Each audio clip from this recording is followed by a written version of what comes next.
I don't want to glorify this behavior, but you can respect the hustle of this janitor in San Francisco. And it's actually respecting the hustle, although he's not actually hustling. Okay. So Ling Zhang earned $57,000, $945 in 2015 for cleaning San Francisco's Powell Street Station. He's a janitor. Okay. So he makes roughly $60,000 a year. And that's in San Francisco where it's very expensive to live. Yes. But so expensive. his job is to clean the metro station in San Francisco.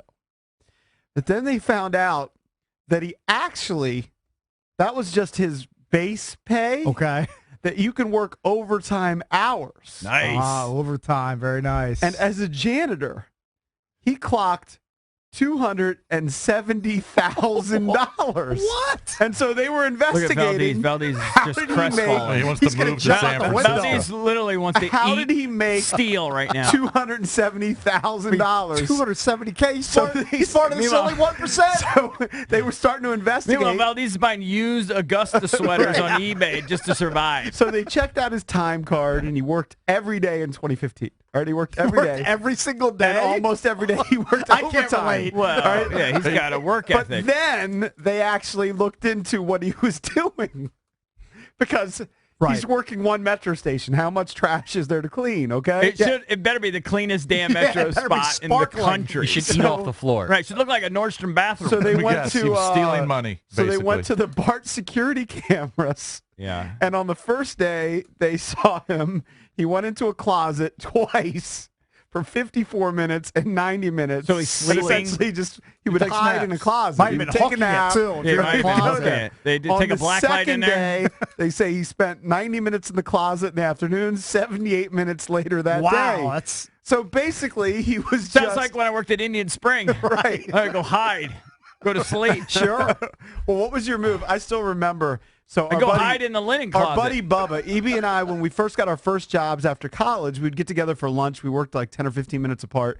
And we had worked there for a while, so we could go for an hour lunch, an hour and a half lunch, no big deal. And it actually was our buddy Bubba's first day working at the mortgage company where I worked, and he got stuck in this lunch with us for like an hour and a half. But EB's move was hour and a half lunch, and didn't used to like go into the bathroom with your I took paper. long poops. So I would take an alleged... Like his 8-hour day was probably 4 hours of work. I had my 8-hour day whittled down to about 45 minutes of work. Right. I would show up in the morning. This is no lie. And it irritated my boss like you wouldn't believe. This is 25 years ago. I would listen to the Tony Kornheiser show. Okay? I would listen to Tony. I put the radio on at work. It tilted everyone because I put it on at work. And then I would get my Washington Post out. Right? I'm old school. And I'd have 2 donuts. And I would just crush donuts, read the sports page for an hour. Right. Okay? And do nothing. Do nothing and listen to Tony's show. And then that worked for about 20 minutes, and then I would feel a wave. So then I would get my Muscle and Fitness magazine because I was big into working out and roiding Trying to out. get swole. Yeah, so now I would get my Muscle and Fitness and my Iron Man magazine, and I would go over to the toilet, and it was a single stall, and I'd sit there for 45 minutes. And I'd maybe squeeze out 1 deuce. Go back, work for another 45 minutes. Now it's lunchtime. Right. Then you take an extended lunch. Then You I'd got to take do that. an hour and a half lunch. Right. Sometimes I would go. Drive to Bethesda. Sometimes I would go to Churchill High School, and I would lay in the bleachers and tan. He's popping Motrin. I'm not kidding. That's funny. And then I would go back to work, sit down for another 20 minutes, do a little on the computer, and then time for my afternoon deuce. Right. Grab my. I'm telling you, I had work down to about 45 And minutes. they a day. kept you there. I want to open a Worked there almost 2 years. They I kept you want to there for open 2 this up years. to callers, 800-636-1067. I want to hear some hustle of not What a working. drain on the Because what I economy you will are. say is this. Look, I only worked a real job for 2 years, so I don't know what it's like. But I always was amazed. I also back fudged then, the data on the studies I worked in.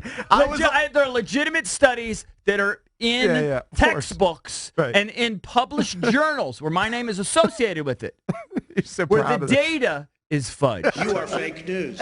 Fake Fake data. Fake data. I Well, faked his the job data. his job was to count old people's steps. I So had he a could just machine. say, So you know You what just I got a would- ballpark there. I would just say I would just say sleep. 2,400. I would just say slept the whole time. Right. Just slept. But I and wanna I would hear watch from some sports. people. You had a Channel. real passion for that I job. want to hear from some people who have real jobs Literally fake. and I could how probably be sued.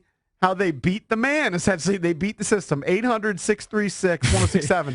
I will say this. I was created amazed. fake news. I was amazed by people who were smokers. Yeah. Like the smoke break is yeah. such a scam. Oh, it's such like it's back built then, in so 21 time cigarettes. So my real job was, I guess, 92 through 94. I mean, it's a long time ago. I graduated college in 92. Yeah. 92 through 94. And these smokers, they check into work 8:30. Then at 9 o'clock, they're going down for a cig. Then they're back upstairs I at like wasn't even out of 9:20. college yet. And you still had a 2-year job. Then at 10:30, they're back downstairs because I think I worked on the 6th floor, so they'd take the elevator down. I was still doing Then- sports rap. Then they'd be back up at like 11, and then it's an hour till lunch. So they go to hour lunch. Then they work another half hour, another smoke break, 20 minutes. It's come built back in- up. I mean, it's unbelievable. It's built-in goof-off time at work. Yes. The smoke break. So I think that's why you used to smoke when you were at Toys R Us. Oh, I smoked because I despised my job. And anytime I could get outside of the toy store, I would do that.